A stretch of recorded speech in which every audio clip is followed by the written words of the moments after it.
everyone, welcome back to my channel. If you're new here, hi, welcome to KIR with Readiness. My name is Readiness.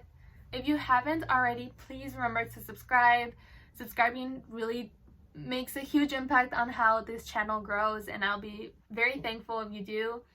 And my analytics show that like 70% of viewers aren't subscribed, so please do so. Just click down there, just pause and click if you want. So today, like most videos, I'll be sitting down here and just talking about my experience and tips to share with other students that would really benefit them, in particular getting ahead for college during their high school experience. So for privacy reasons and everything, I will not enclose the specific high school I went to, but just know that it was a college prep magnet program that I was part of within a high school. So it did have more opportunity to take AP courses and really teach high schoap students of ways to get ahead. I always suggest, like when I was giving advice to my sister, I always told her that to take college courses instead of AP courses when she could, because college courses, like let's say you take the AP class, and you don't pass the AP exam, there's no way that class can count towards college credit.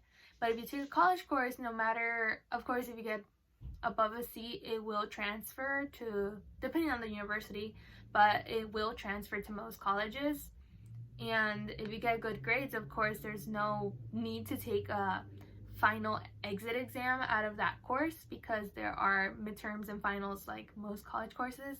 And I found that college courses at community colleges are very doable. It's, yes, there's more work because of college curriculum compared to high school curriculum, but it is very possible for any student to take these classes. And especially take college courses when they count as doubles, so they count for college and they also count for high school credit. I know I took health as a college course in high school because health was part of like a graduation requirement. And that actually, although I didn't have a health requirement for college, it did count towards elective credit. And when choosing their college courses, I would suggest talking to a college counselor at your school and asking them which courses you could take at a local community college that would count towards general education requirements once in university, because then you don't have to like wait around that first year and a half of school just taking the classes you really have no choice of taking. I mean, you do have choice of what class you take, but it's because it's not really entirely related to your major.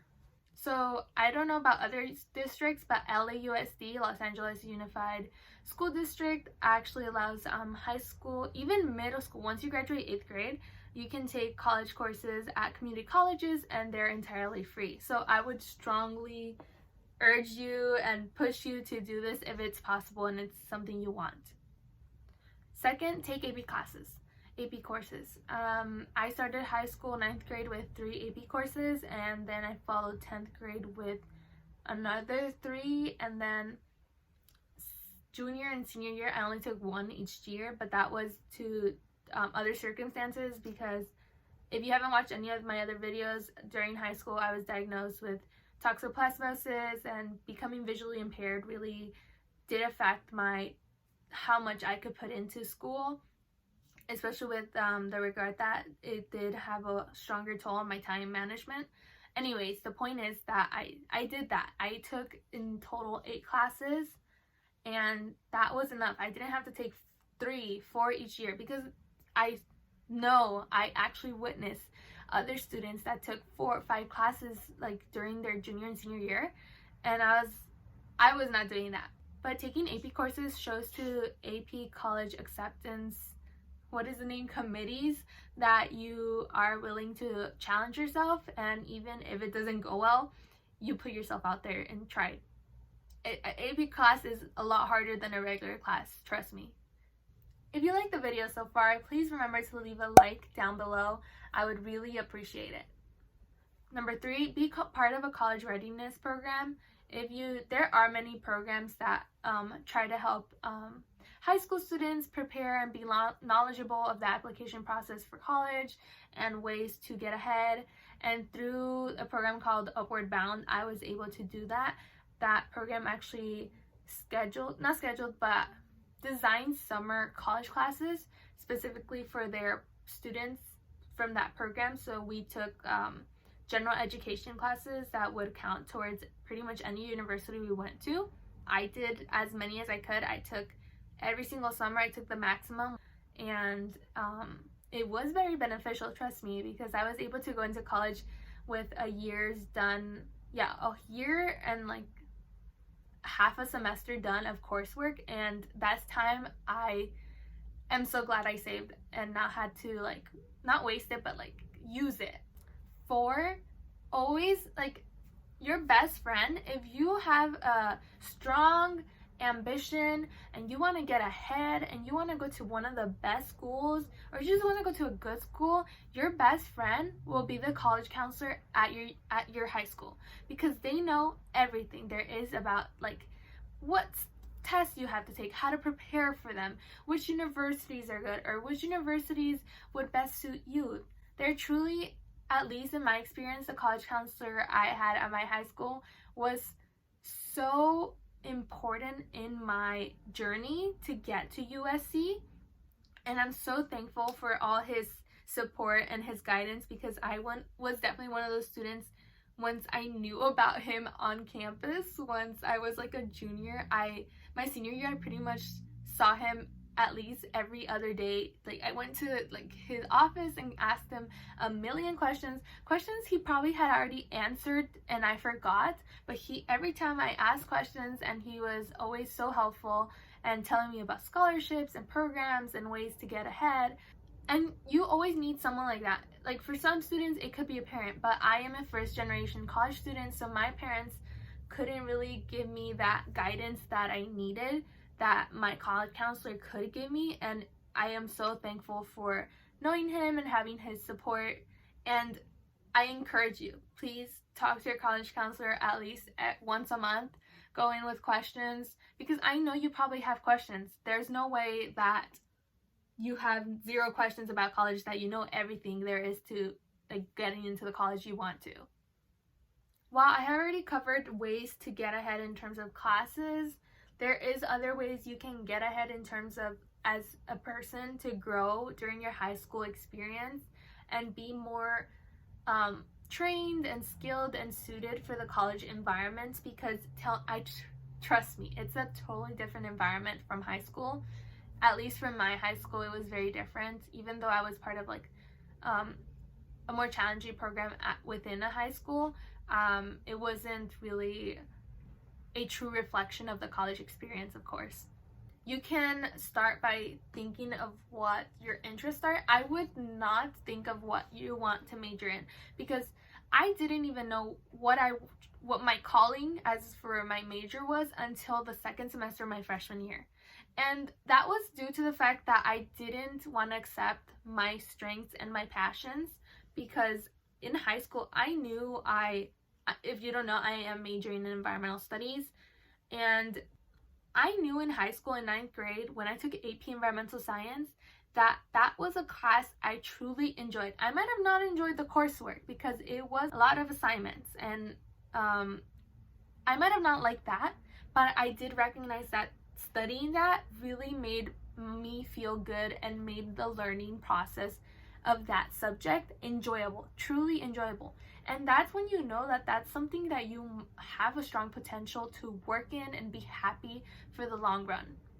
And the fact is that I was very unsure of my desires for my career and where I wanted to go in my life, because as a first generation student, I think a lot of students just feel that way, a bit lost, because it is a whole new part of your life that you have not grown like being prepared for, if like your parents can't help you with that.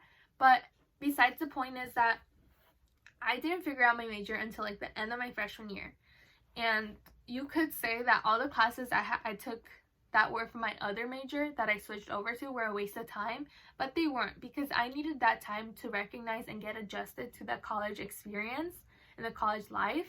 And then I was ready to like really focus in on my studies and what I wanted for my career, my ultimate like job, dream job, and everything. In high school, I did summer programs where I took college classes. I did Saturday workshops where I learned, it wasn't a class like for a grade, but it was classes where I was able to learn other things, whether it was Japanese or robotics.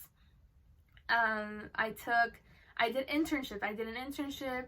Senior year, I had a job, a part-time job, and all those factors are really important in shaping you as a person and showing you what there is in the world and what you like and what could be potentially the right career for you.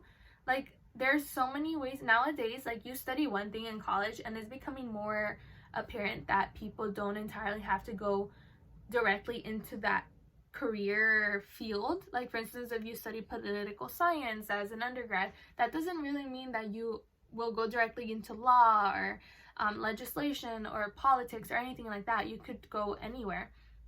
But the point is that you participate in things as hobbies throughout high school in order to figure out who you are and find your identity as a person, so that when you go to college and you are feeling that shock of like this new environment that you have no idea how to handle, again, this is not everyone, but it was for me, you at least know who you are, what type of person you are, and what interests that you should follow in college in order to be happy.